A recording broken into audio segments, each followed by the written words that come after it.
Everything that I am becoming is sacred and holy. Spirit is with me, the living God is forming, Creator is making, weaving and painting, singing and waiting, and I will be free. I will be free. I will be free. I will be free. Everything is holy when we are growing. We honor the journey of life, where a soul can find nurture, a person belong, no matter who or where they've come from. Everybody has a common song. We will be free. We will be free. We will be free. We will be free. We will be free.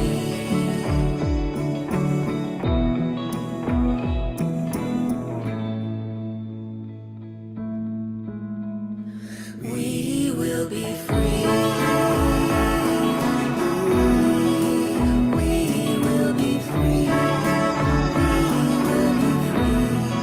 We will be free. We will be free.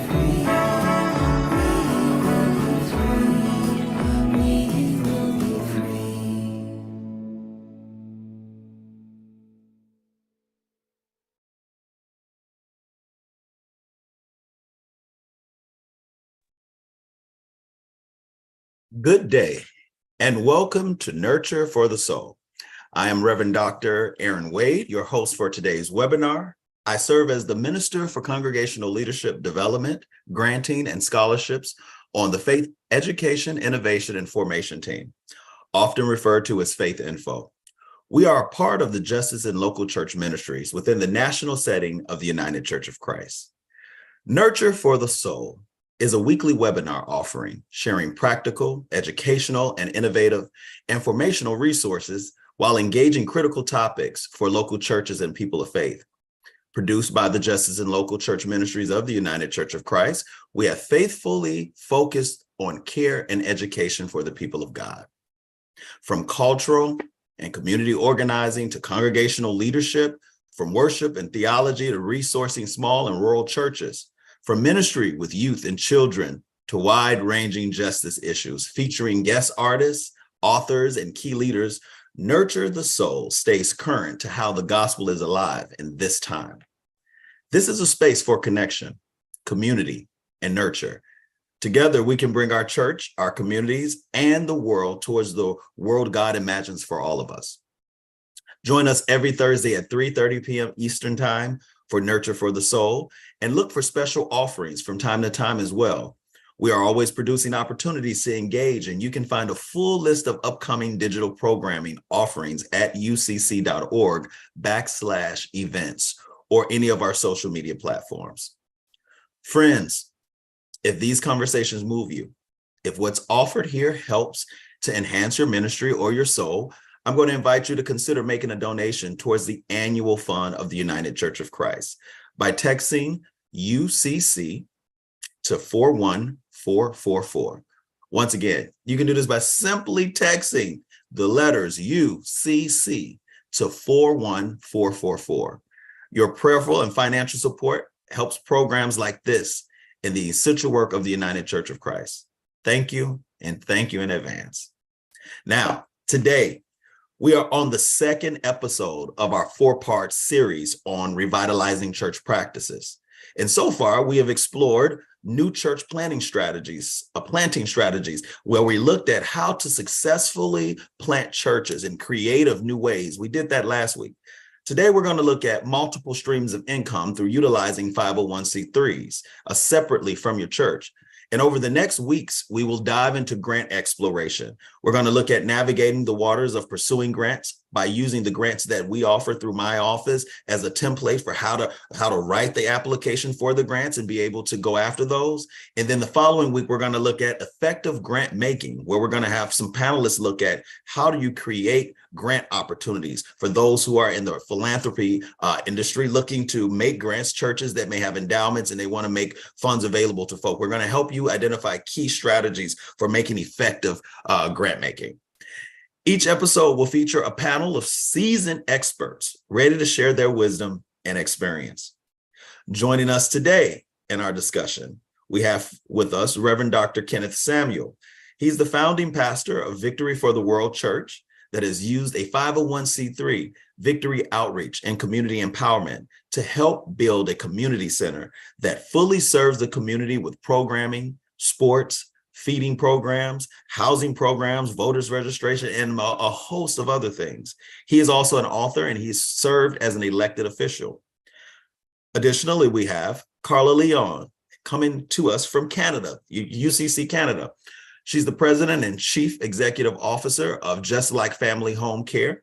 She spearheaded the first social acquisition by charities in Canada. She strives to make social impact, transforming home care across Canada for franchise owners and the families they serve. We also have with us Pastor Curt Thomas. Curt Thomas is the founder and senior pastor of the Renewed Church of Los Angeles and the director and manager of Mama's House Incorporated, which is a housing program geared to reaching the homeless and disenfranchised. And last but certainly not least, we have with us Bishop Yvette Flunder, founder and pastor of City of Refuge UCC. She's the presiding bishop of the Fellowship of Affirming Ministries and founder and executive of Ark of Refuge Incorporated, a nonprofit agency which provides housing, direct services, education, and training for persons affected by HIV/AIDS in the Bay Area, throughout the USA, and in 3 countries in Africa. I want to welcome and thank each of you for giving of your time in today's webinar. Let's jump right into this. I did a brief intro of each of you, but I'm sure the audience would love to hear from you around who you are and your connections, in particular to doing work with nonprofit organizations, expanding the work of ministry through the use of nonprofit organizations. So I'm going to invite you at this time to turn on your camera and to unmute yourself. In the following order, I'm going to ask that you introduce yourself. We're going to first have Bishop Flunder, followed by Reverend Dr. Kenneth Samuel, followed by Carla Leon, and then Pastor Curt Thomas. Please introduce yourself at this time. Well, good afternoon, everyone. I am Bishop Yvette Flunder and Reverend Dr. Yvette Flunder and several other things I suspected. But it is my great joy to be a part of this conversation. I am the 30 plus years now pastor of City of Refuge, United Church of Christ, and also the executive director of the Yvette Flunder Foundation. It is not the Ark of Refuge, by the way. It is the Yvette Flunder Foundation, and we have 2 other 501c3s also associated with City of Refuge and with TFAM, the Fellowship of Affirming Ministries. I've learned a great deal over time, and I know we will talk more about the specifics, but with joy.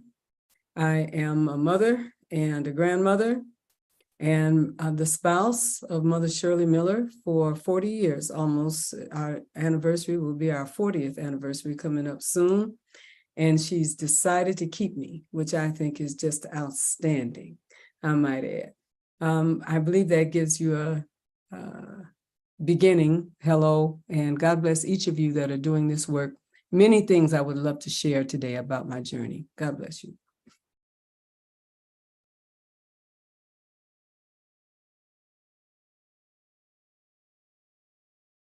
Thank you so much there, Bishop, and my apologies about the incorrect usage of the name. We're going to now have Reverend Dr. Kenneth Samuel, please. With all of you, you and your team, it's good to see some friends who I haven't seen in many years. It's a blessing just to look upon your countenance. It really is. It's quite encouraging. So I've been pastoring Victory for the World United Church of Christ for 36 years. And we've had our 501c3 in place for about 30 years. It's called Victory Outreach in Community Empowerment. That's the acronym. I'm sorry, that's the name, but the acronym is VOICE, VOICE, Victory Outreach and Community Empowerment. And we've just done several things that greatly enhanced our community. It really, those programs we sponsored through our 501c3 really helped to put us on the map in Atlanta as a community-focused, a community-based church through the services that we were able to offer. So we can talk more specifically about some of the things that we've done and are still trying to do, but it's a delight to be here with you to not only share information, but receive information, because I'm always looking for ways that we can improve our efforts and have even a greater impact on the people that we serve. I am the proud father of a single daughter, my only begotten, who was married last June. I had the privilege of walking her down the aisle and performing her wedding ceremony. She told me, "Dad, you got to work it out." But and her beloved, and right now I'm lobbying that their first child has Samuel somewhere in the name, because she took the name of her husband, who was a Williams. And so I got him on board already. So I just got to work on her. See if I can get Samuel in there somewhere as they plan their family. But I'm delighted to be here with you all this afternoon. Dr. Wade, always good to be with you. Thank you so much, Reverend Dr. Kenneth. We appreciate you. And hopefully you get that name in there, you know. I'm trying. We'll now ask that Carla Leon, if you would please introduce yourself to us. Yeah, great. Thank you. And it's wonderful to be here. I am north of the border, so it's already down to 50 degrees Fahrenheit. So yikes, let's keep on going. So I was actually the director of innovation with the United Church of Canada for over a decade in this journey, and just having the joy of seeing how things can be done differently. There were 8 people in a church basement who said, "We will do social enterprise. How about home care? Let's buy a franchise." And a church in Victoria, BC bought a franchise 4 years ago. They grew the business quite substantially, to such a point that the head office said, "Well, we could sell this to a church." Imagine a whole, like McDonald's being sold to a church. And so McDonald's, the church came to me and said, "Could we do this?" We raised the money. We're over 50% owned by 3 different charities, including the Church Building and Loan Fund with the United Church of Christ is one of our key investors. And we've continued to just explore this rabbit hole of the impact that can be made. I have 4 stepchildren who just are wondering what their stepmom is up to. So I had to write a book about it that will be out at the end of the year, so they finally know what a social acquisition is, and continuation of my own faith journey. Thank you. Thank you so much for that introduction, Carla. We will now have Pastor Curt D. Thomas to introduce himself. Good afternoon, good evening, everyone. My name is Curt Thomas. I am the senior pastor of the Renewed Church of Los Angeles, where we'll be celebrating 13 years. I guess I'm the new kid on the block, or the young boy on the block. And so we'll be celebrating 13 years of ministry this month. And so I'm excited about that. My journey is that we started a housing service with our church, and we have a 22-bed, 6-bath program in Los Angeles, and we've recently expanded to where we have 5. We support 5 houses and a community center in Riverside, which is the Inland Empire area. We are part of a project called Project Legacy that received $20 million from Governor Newsom to be innovative and to do the work that we do here in Los Angeles. And so I'm super excited about that. so we're able to help over 200 people, specifically as it relates to people that are HIV positive and our LGBTQ trans community. And so I'm super excited about that as well. I do have a husband. We've been married for, we just celebrated 4 years of marriage. And so his name is Matthew. Love Matthew. We've been together for 6 years. And he's an awesome singer. And he's releasing an album pretty soon. And so if I don't plug that, I'm sure that he'll be mad at me. And I want to be married as long as Bishop Flunder, and I want him to keep me as well. And so I really appreciate being a part of the conversation with these amazing people. I'm in awe, like I'm at the Hollywood Awards, because I'm just in awe of all of the people that are on this panel. And so I'm super excited about the conversation. And thank you, Dr. Wade, for including me in this moment. Definitely, Pastor Curt. We would be remiss not to have you and all of you as panelists in today's conversation. You are a group of heavy hitters who have been doing great work. And so we want to glean as a community from your wisdom, from the lived experience that you've had in setting up 501c3s. How do we get to this conversation? Today's conversation is really a result of many conversations that I've had with church leaders trying to identify creative ways to carry out missional work, what God has called this church, what God has called and gave us a vision to the pastor, carrying out missional work and operations, because, to maintain a church, there are operations and operational expenses that come along with it, all while trying to figure out how to generate funds to support these necessary works of the church. I've heard from many pastors and many church leaders who've said, tithes and offering and pledges are models. And yes, we thank God for those who are giving gifts, abundantly, and who are giving gifts, honestly from their heart, so that we can maintain the work of the church. And so we're thankful for that. But many pastors have had big visions and wanted to open up and do great things, but just the finances haven't been there. They were limited. And so I've had conversations with folk around exploring, have you started a separate 501c3? And so this conversation today comes out of that. And so I wanted to gather a couple of my friends, a couple of folk that I look up to, mentors, mothers, to just really help us in looking at how do we utilize a 501c3 to bring in multiple streams of revenue for doing the missional work that God has called us to. One way, so now as we prepare to have this dialogue, I must say, before any of our viewers plan to implement anything discussed here in this discussion, this is that let me give the disclaimer. Before you implement anything that we talk about, it's imperative that you discuss and consult with your legal counsel or tax experts at the beginning of your planning, and to build a group of consultants that you can work with and think through budgeting, feasibility budgeting, before you take on these initiatives. I want to make sure that if something catches your attention, that you also look to counsel to get support and suggestions on how to start and what's your particular context, how it can land and roll out in your particular context. So let's start off with this question. What does it mean to generate multiple streams of revenue through a 501c3? And how can this strategy benefit churches and communities?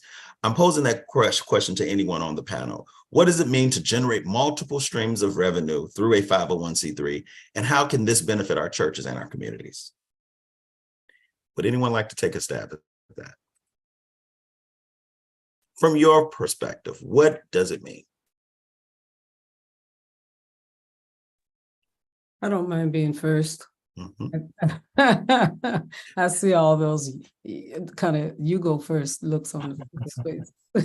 So let me say it this way. Well, let me share my experience. My experience is, first of all, being a woman clergy, being a person of African descent, being a person who emerged from serious Pentecostal background, and also a same-gender loving person during the age of HIV, when it was really killing people, 2 or 3 folks every week. In those times, there was a huge need to respond to the epidemic. And simultaneously, we felt called by God to establish a church in San Francisco, sort of in the belly of the beast, but also needing to reach out in real ways as a church for the funding that it took. This was all the way back when AIDS had several other names. That's how far back, grid, if you understand what I'm saying, how far back we go. There were certain aha moments in that time.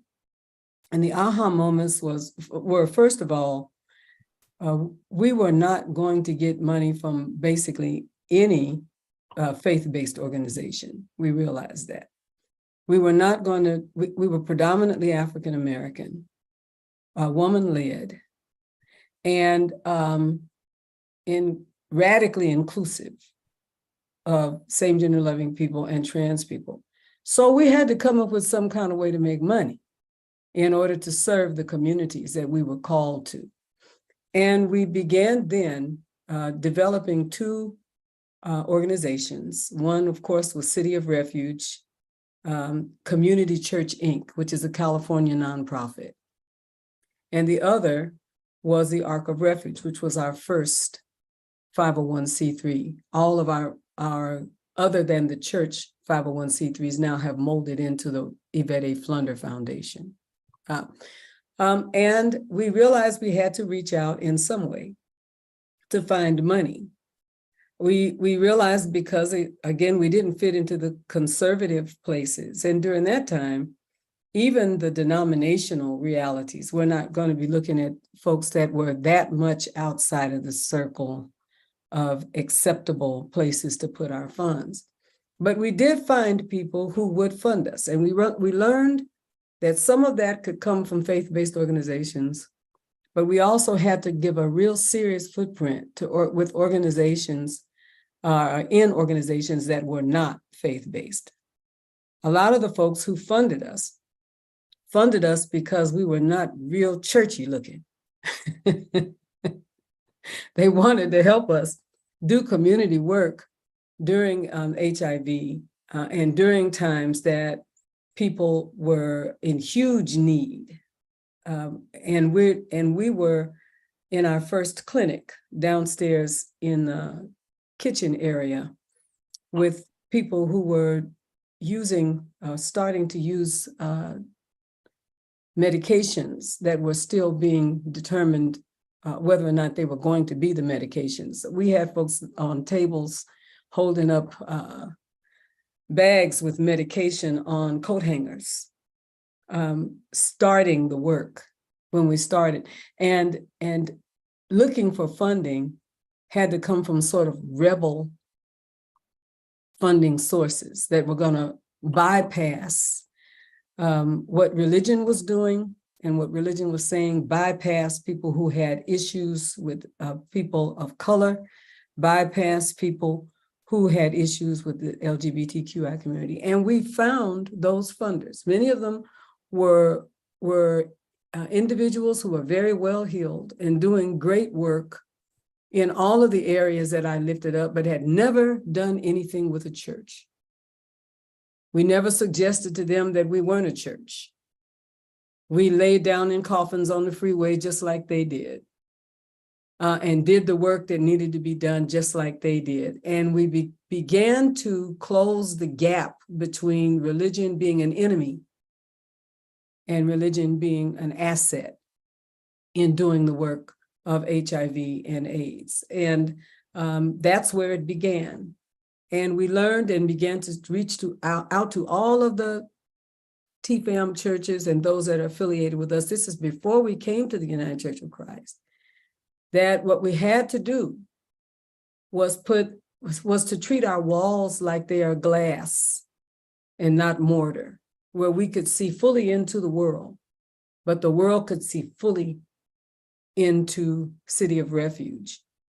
The end result was a growth of City of Refuge in its launch of TFAM and planting churches all over the country and world with an idea toward continuing what it is that we're talking about. Let's do something about these walls between us and the people that we serve, theologically, in terms of embracing common ideas, the church not being a poison to those who want to fund, but also the funders not making us go outside of what we really feel we are called to do and be.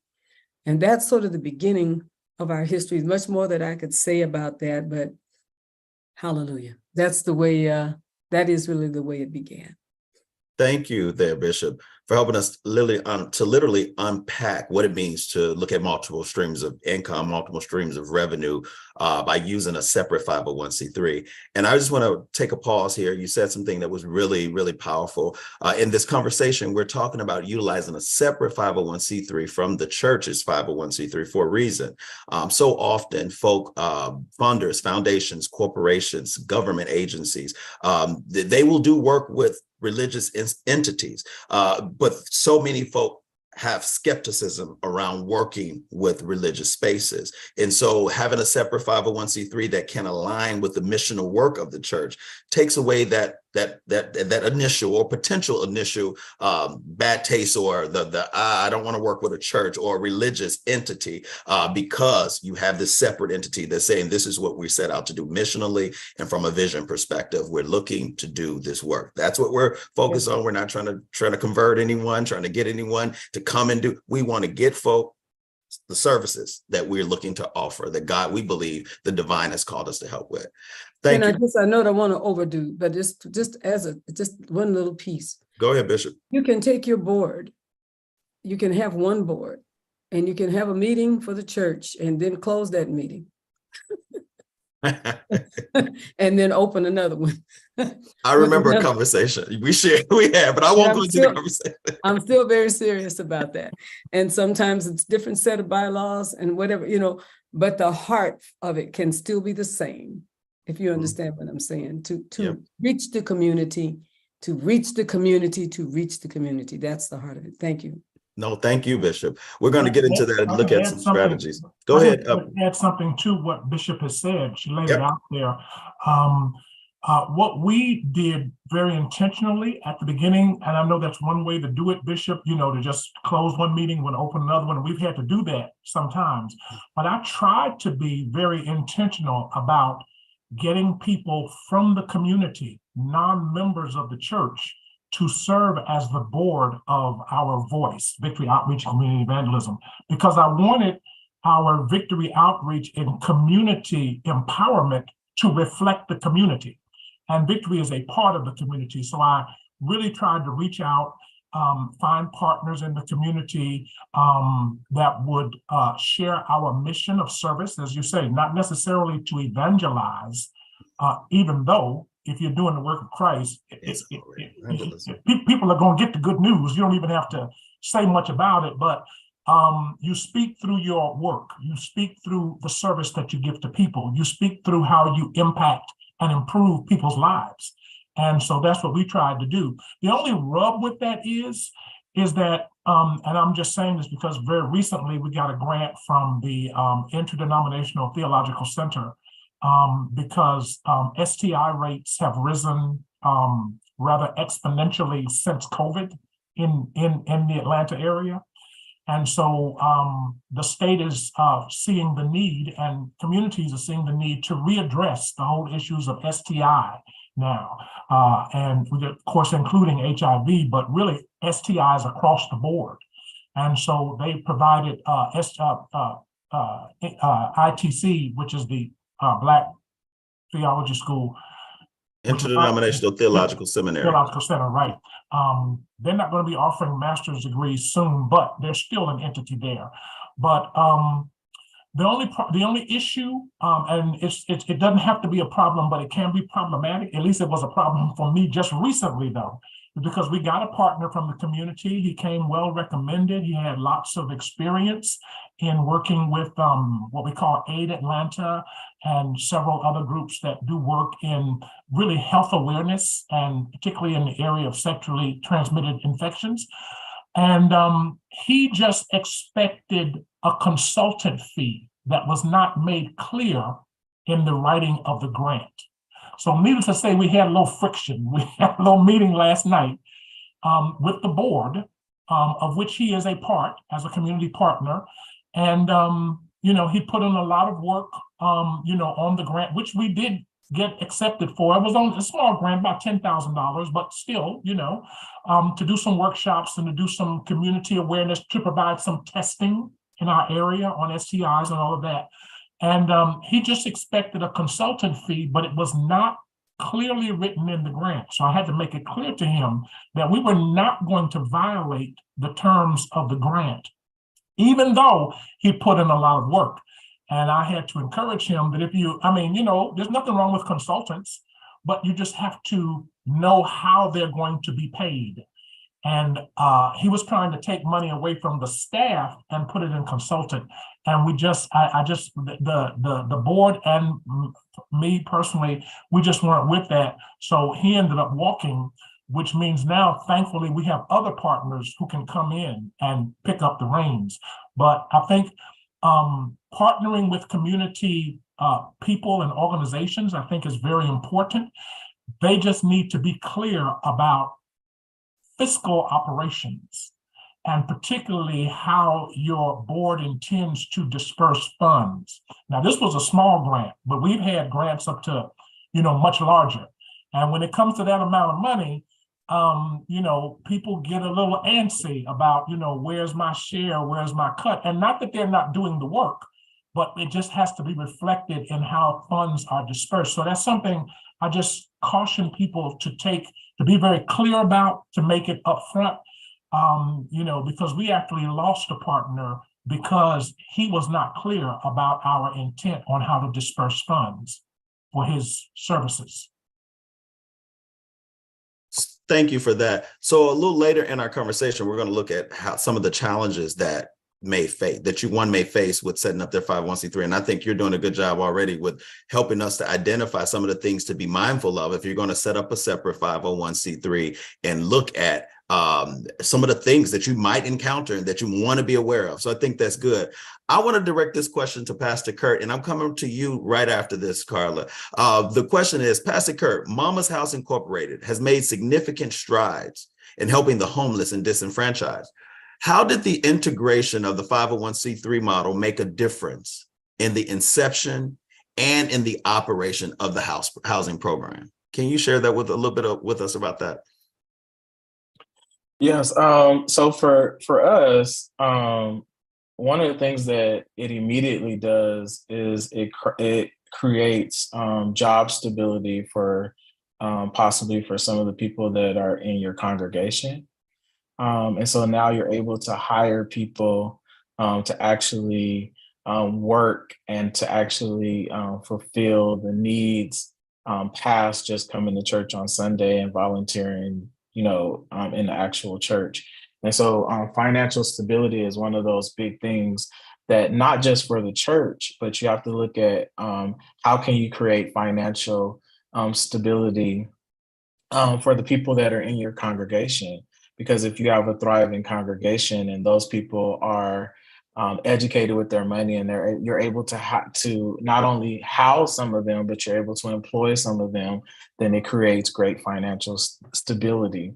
The second thing that it does is it creates resource expansion. And so you're able to expand your resources. I heard Dr. Flunder and Dr. Samuels talk about them being able to go out and do work that surpassed the pulpit. And so that's one of the things that it does for us, because now you're able to do what we call bridge build, and we're able to bring in mental health specialists that after we lay hands on you, employ oil on you, we can send you there to deal with those mental demons. It also creates education around STIs, and which Dr. Samuels talked about that. It also creates a space and an opportunity for you to continue to be able to bring in community leaders, so that it is not just about spirituality. It's just not about religion, but it becomes a complete foundational infrastructure that helps to not only build community, but helps to build your church. So what I hear you saying is that having this 501c3 gave your church the opportunity to provide larger reach, And also to the community, it also provided wraparound services. So you can come and have the religious experience and be able to worship and to be able to share. But then there's also the practical of the day-to-day, that at the end of the day, if there's mental health services, if there's housing needs, food crisis, you can actually put hands to feet and be able to do it. And it provided you that opportunity. Is that what I understood clearly? Exactly. All the way around, because like I said, a lot of times we only focus on the people's needs that are outside of the church, but sometimes there are people that have needs that are inside the church. Sometimes they're praying that God will bless them with a job, and when you get a grant or you get the capacity to be able to do that, now you're able to hire qualified people that are in your church. That creates the reciprocity that's needed in order for you to function the way that you need to function. And so for us, that's what it actually has done. And we've been able to work successfully with local CBOs, community-based organizations here in the city to accomplish that and to be able to do things that are necessary outside of the pulpit. Wow, thank you for that. Carla, being at the forefront of transforming Just Like Family Home Care into a social enterprise, how can faith organizations adapt this model to benefit their communities while ensuring the financial sustainability of their operations as well? Yeah, so I think I would just say that everyone's story is what the key that I've heard is that this is the tip of the rabbit hole. You're at the edge of it. And so you don't know what you don't know. So starting a social enterprise, exploring something outside of Sunday is just the tip of the iceberg for you. And in our instance, where we did a social acquisition, so we fully bought a for-profit home care business that's arm's length from church, because we actually have 3 charities that own it, plus 9 impact investors to have acquired it. We had no idea the impact that we could make. And so even when you first get started, let's say the normal thing that a church thinks of is a community hub. And then they think about a center for the arts. And those are fine and dandy. But I would push to what Pastor Curt is talking about is employment social enterprise. And the whole stakeholder analysis and the wraparound that you're speaking about, Dr. Wade, right? So just starting to push in that way. What we're seeing is that people start at very basic social enterprise to social employment social enterprise. The next one would be social enterprise as a business unit. We have a community ministry in Newfoundland in Canada called Stella's Circle, and they by accident created a commercial cleaning company because there weren't any impactful commercial cleaning companies out there. So they made that. So I would call that social enterprise as a business unit. And once you figure out that, that's when you can start doing, I call it social enterprise. It's when you have multiple business units of social enterprises that all work together, and one can actually pay enough money to justify your research and development of the next one. So there's an organization in Nova Scotia called Dawn Enterprises that has 12 social enterprises, all as business units, that is now able to continue to explore what else it can do. And then I'd say the next level is really what we've done is social enterprise as a social acquisition, where we literally bought an existing for-profit business that is taking care of seniors in their homes, supporting them aging and dying in place. So pastoral care as a business.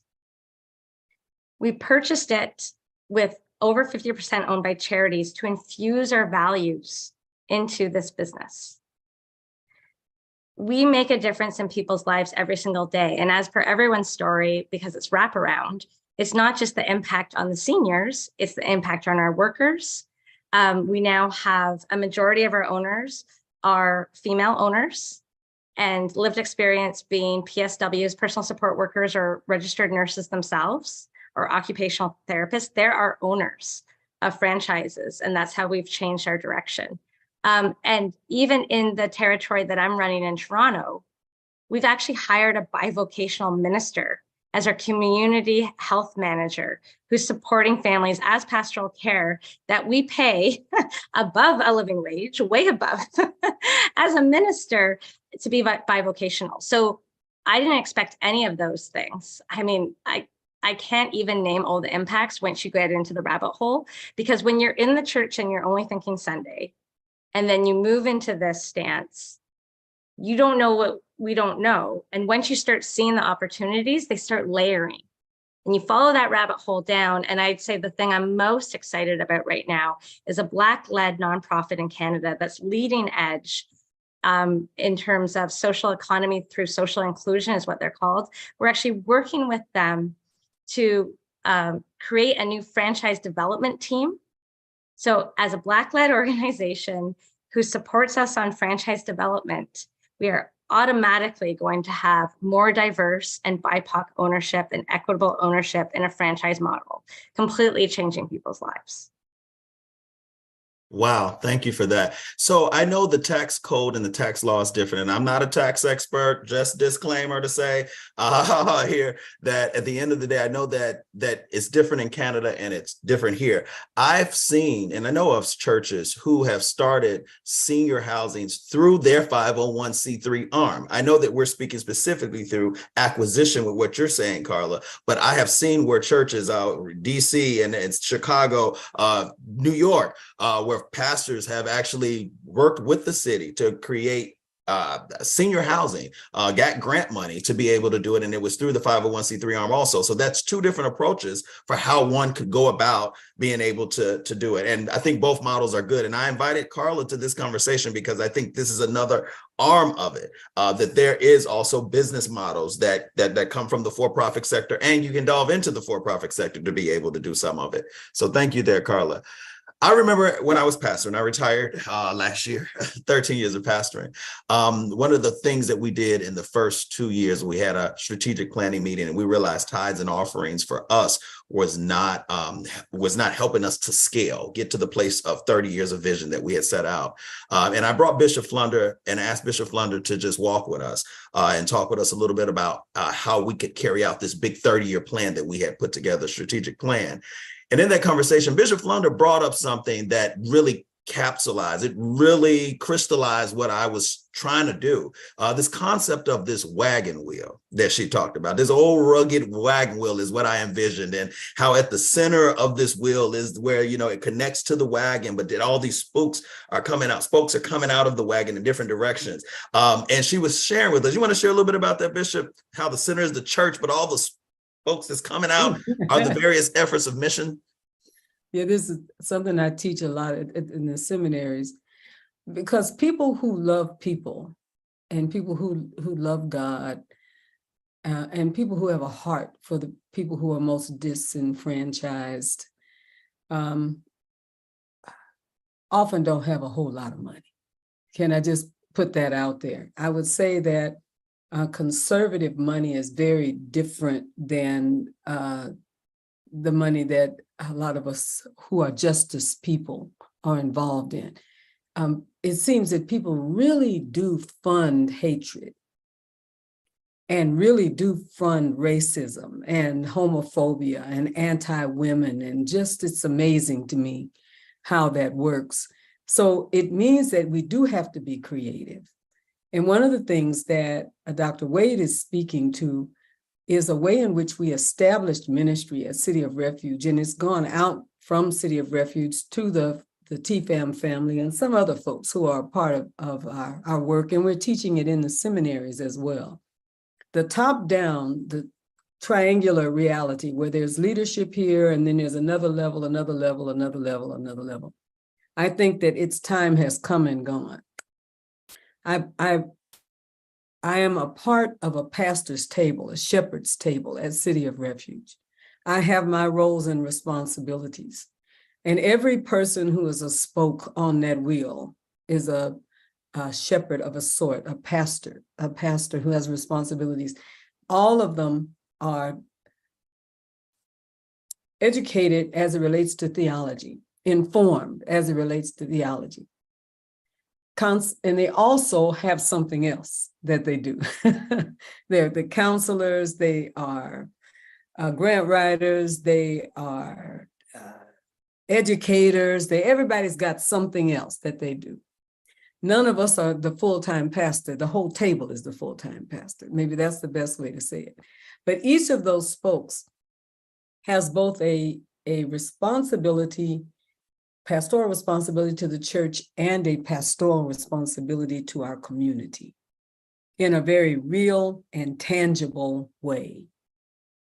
What it does is it changes the dynamic from we are the church and you got to come to us and you got to do what we say and you got to sing on key and you got to run up and down the aisle or whatever it is that we do. You got to remember the folks, all the folks that died, and I'll know all their names and you know the history. It's amazing what can happen in the church to make you really be a part of it when it is a top-down reality. So we want to move away from the top-down, move to a table of people who have leadership and pastoral and or faith-based connections simultaneously. And each of those realities where they lead is something that serves our community. Our food service alone, we had an incredible grant that was a very, very close, well, about $1.5 million. And the whole responsibility was to provide food. And imagine, that was an incredible opportunity to provide food. But every other week, we provide food. It's amazing. The people come through, they drive their cars. You would think we were giving away, $25 at a time, but they're coming to get these bags and bags and bags. And because homelessness in California and housing insecurity is incredible, $87,000 a year is considered a low-income salary in California. $87,000 is low to moderate income in California. If you don't make that much money, you just can hardly survive. That's why so many people are without housing and housing insecure. So we feed them. We make sure that they have food. And then in that process, there are several other things: mental and emotional help and support, help as it relates to their children and youth, help as it relates to connecting them. We don't do everything, but we have a huge community of people that we can connect people to. So the idea of how do we pastor in the inner city, which is the belly of the beast in so many ways, for so many of us, all of us had to be prepared. All of us had to have theological education, but all of us also have something other that we also specialize in and connect to and can bring to that table. I believe that all faith-based organizations and churches ought to move toward a wagon wheel and start encouraging people to be a part of the ministry with the things that they do on a day-to-day basis to serve people. Bring it to the ministry in some way and serve outside of that. Don't leave that part, you know what I mean, at home, and just bring your shouting and singing self to the ministry. Bring the services. If that can kind of answer your question, that's what comes up. Yeah, and no. There's one other thing. Conservatives spend money for what they really want to do. I want to say it again. They spend buku grand theft dough. Can I say it that way? The views expressed on this show. Buku. Call me if you all don't get that. Call me and I'll break it down for you. But buku grand theft dough for hatred, racism. Just look at our atmosphere. I would encourage us also to think of what it is that we can do to change that dynamic. What do we care enough about as the people of God and people of justice and righteousness? What do we care enough about that we would really invest it in both our time and our treasure to make sure that people's needs are being taken care of and cared for? So that's the rest of it. That's a big part of what we talk about in this table. What can you do? What can you bring?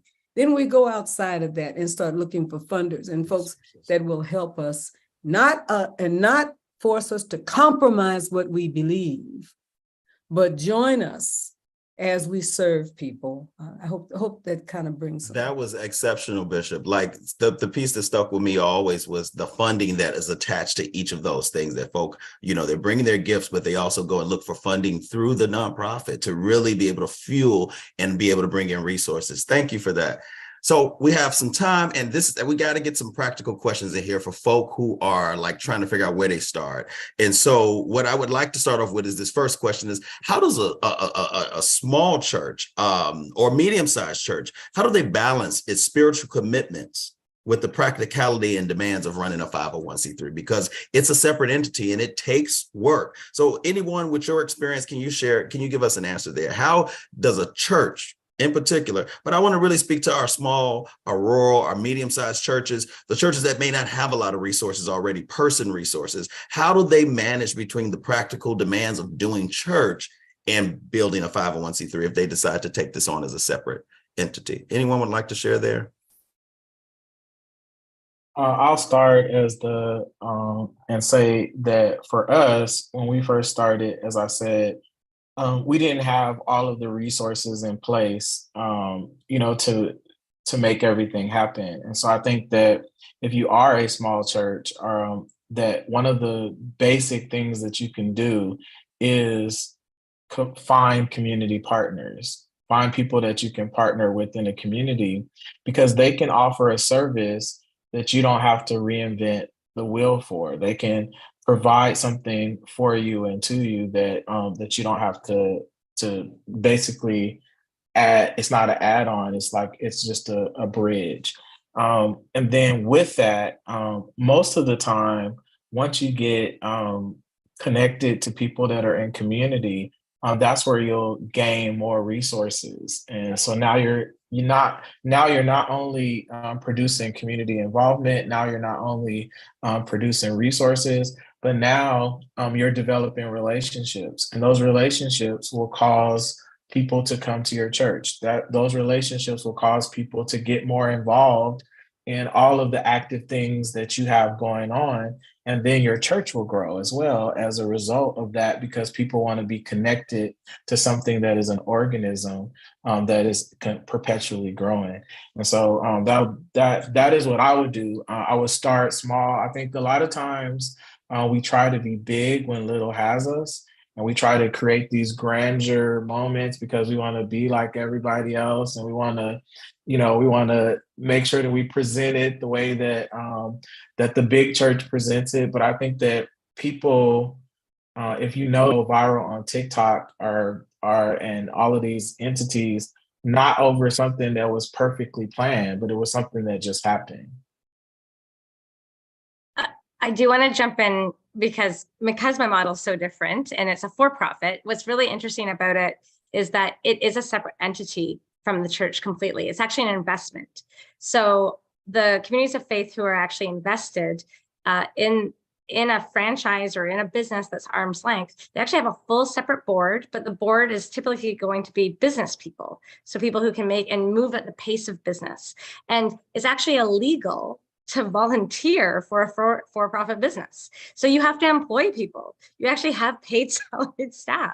So it's actually not volunteers. You should be treating it almost like you would treat your investment in a mutual fund, right? So when we actually raise the money, the biggest thing for people to wrap their head around, they're like, compared us to a program. Like, no, compare us to your stocks and bonds, right? So even thinking it's just that one step even further.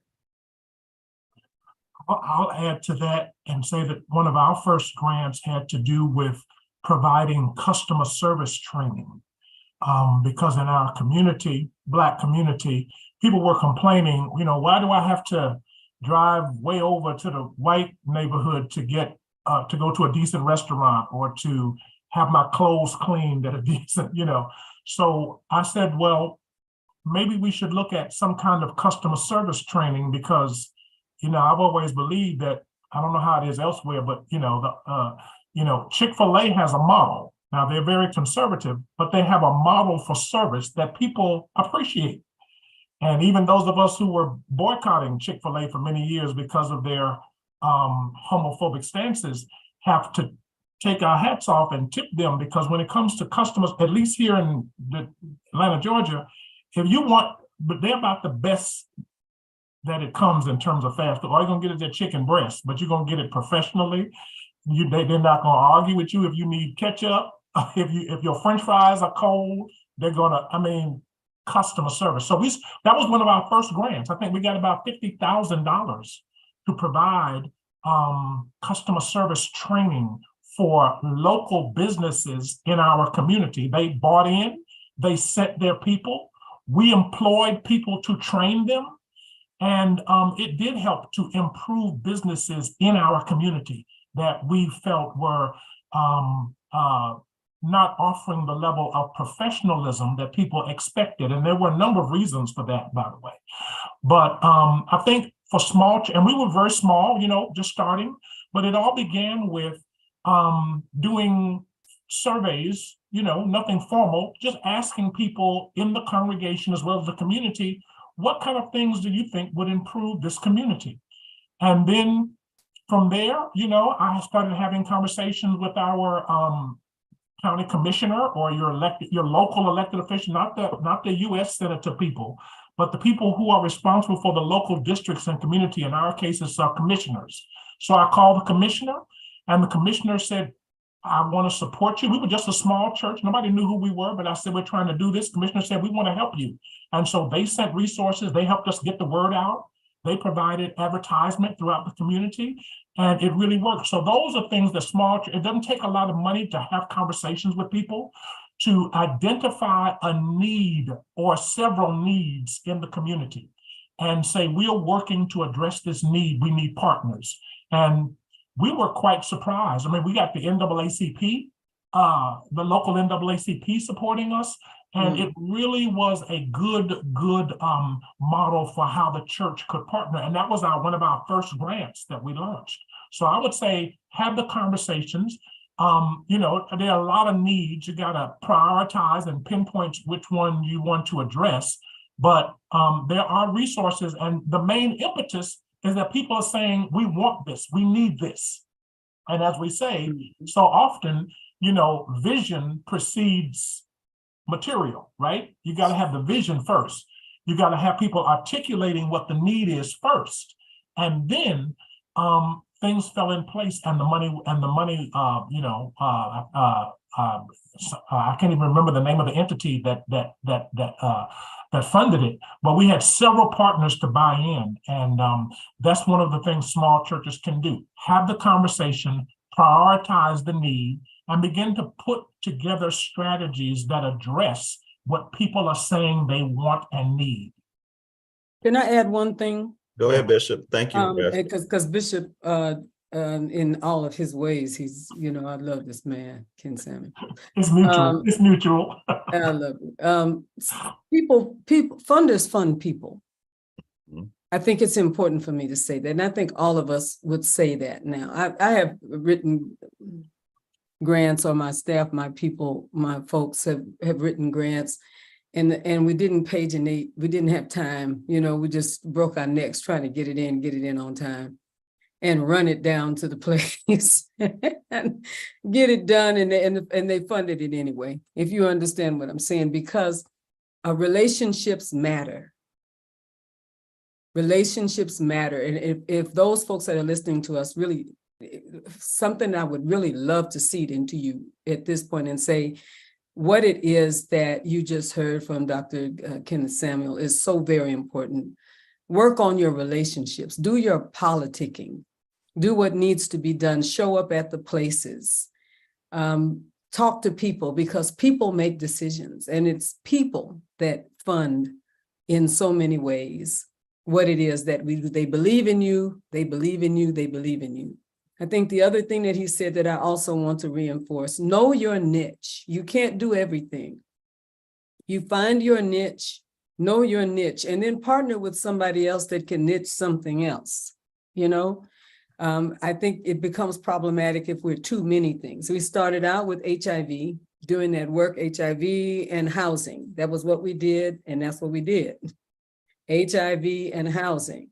And so when it came time for monkeypox, and it came time for COVID, and it came time for, because we had so much experience with HIV, the people who were looking for people to do that work came looking for us. We didn't go looking for them. They came looking for us because we have that history. We have been feeding people for many, many, many years, housing people for many, many, many years. The end result is when they start thinking of who should we use for this, it will often be the people that have a history. Find your niche. And you find your niche, do a really good job with that, and then add your niche to my niche and us niche to the other niche. And before we know it, we will really have served the people in our community comprehensively. Very good. That's a huge, huge need. And just one more for the old lady on the that would be me. We will not get rich doing this. And I want to say that to everybody who thinks that you have money because you have a grant. I cannot tell you how many people I know that got a grant and went and bought a car and took a trip and thought, because they thought that if you have $100,000, it's going to cost you $125,000 to do the work. Because everything that you need to do the work is not going to be in the grant. And there are things that the grant will not pay for. You will have to pay for your own accountant work. You have to pay for your own staffing plans. You got to pay for your own. So everything you get costs money. Okay? Every grant you get costs money. And you do not have money. I want to say to everybody who's listening, if you think that you can take that money and go to France, I want to try to tell you what I tell a whole lot of folks. These folks are going to come for your house and your car and everything else. If you're doing it, understand there's a cost to pay. And it's going to take a lot of volunteerism. It's going to take money to get money. Yeah. To do time to get time to do the work. So, all right, I'm off that. Thank you, Bishop. God bless. We are at a cutting point on our time. There is a question that was posed to Pastor Curt in the group, and it looks like Pastor Curt, you responded back. Thank you so much to that person. They're trying to find some resources in LA around drop-in services. We have two questions in our chat. I'm going to see if we can have one of them. I'm going to go to first, and I'm going to say the question is from Andrew Courtney. It says, can someone speak to the process of finding grants to match the mission? I'm going to invite you to come to next week's session because we'll touch on that a little bit during our next week conversation, and we'll have more time to deal with that there. The question that I'm going to propose, and then we're going to close out, is this is from Jeff Spencer. I get setting up a 501c3 to be a vehicle of carrying out missional work by being a non-religious nonprofit to receive grants. But can that 501c3 give money to the congregation to underwrite the overt religious ministry like worship of the congregation? Do anyone want to take a stab at that? I'm seeing Bishop I'm seeing Dr. Samuel shaking his head. No, I'm seeing Bishop shaking their head. No. Okay. No. So the answer is you want to be very careful in cross-pollinating. You want to cross-contaminate. There's a crossword that I can't think of right now. You want to be careful of mixing resources like that. I have seen people creatively hire folk from their congregation, which obviously, if you are a tithing model church, then that brings revenue that way to the church. I've seen where nonprofits donated material that they no longer need to another nonprofit entity, which is normally in the dissolution clause of your bylaws, where folk have given a keyboard or a drum set to help offset the cost of that because they no longer needed it. But when it comes to money, you want to be careful of commingling. That's the word I was looking for. You want to be careful of commingling dollars because that unless there's programmatic things that's working together or common hired staff that's doing the work over here, but it's got to be very clear on this is specifically for this entity or this particular grant. So just want to admonish you to be mindful of that. There are partnership opportunities, but commingling is a big no when it comes to this, and folk can definitely get in trouble. Thank you, Rob Edwards, for giving me the word. I see it there in commingling. So Look, y'all, this is all the time, unfortunately, we have for today. This was a very full conversation and we want to continue on, but this is all the time we have for today. I hope that the discussion has provided you some useful information around strategies for effectively using a 501c3 to be able to have impact. Remember that this is a 4-part series, and I'm inviting you to join us next week in our discussion on navigating the waters of pursuing grants. In particular, we're going to look at our UCC grant offerings that I provide oversight of. We're going to look at the Neighbors in Need grant, the CASA New and Rebirthing Church grant, the Operational Support grant, Pension Board Benefit grant, and the Genesis grant. And what we're going to do is use those grants that we have here and look at some of the similarities that you may find in other grants, like how to apply with application and some of the things that most applications require from individuals who are applying. In closing, I want to say, as always, we are grateful for your presence, each person that joined us today and those who will watch this in the future. And we're definitely thankful for our panel today. Your gifts and your questions are all a part of why we do this. Thank you for being with us today.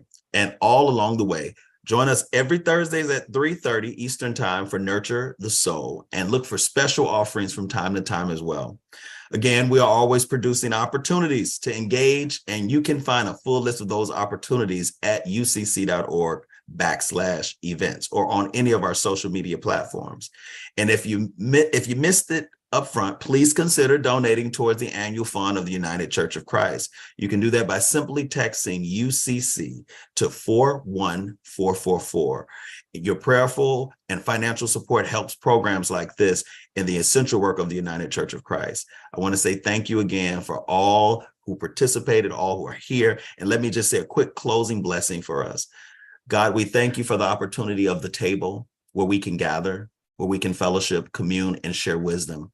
We thank you for being with us today, and we thank you for this conversation. We hope and pray that something that we said will create impact, will ignite a fire, and allow ministries to flourish in powerful and effective ways in their communities, creating change for your glory. We ask, God, that you continue to bring us together to work to bring about a just world for all. God, we thank you. We bless you, and we ask that you would bless every church that's open in your name. In the name of the one who set the captives free, we do pray. In the name of Jesus, amen. Amen.